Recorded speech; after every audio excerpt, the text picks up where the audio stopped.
is coming from Stuart Landsberg. That's at SJ Landsberg. Does Chicago look at veteran free agents like Chubb for their running back room?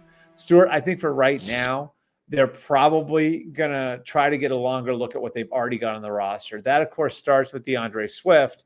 And I think some people have made the mistake of thinking that Ben Johnson is out on DeAndre Swift because while Ben Johnson and DeAndre Swift were together in Detroit, things may not have ended perfect. He winds up getting traded. But I can tell you that the main motivation behind the trade for Detroit, they looked at a player who was really banged up, who had what they believe would be long-term injury concerns. And they made the decision at that point, it's time to cut bait. It's time to trade him. If we can get something significant for him, which they wound up getting a 4th-round pick for him, we've got the flexibility to move on.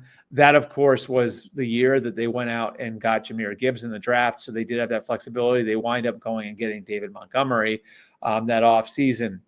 So they remade their backfield. But Ben Johnson and DeAndre Swift did have some success together. And I think DeAndre Swift can play that sort of passing game back role. He's not quite as explosive, of course, as Jahmyr Gibbs, but he can play that role in the offense.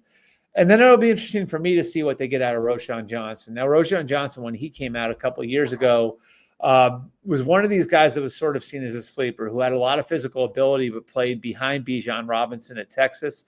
He's 225 pounds, so he would fill a little bit more of the David Montgomery role in Ben Johnson's offense. So you have that sort of combination. Again, maybe not at the level the Lions have it, but you have that sort of combination that Ben Johnson had in Detroit.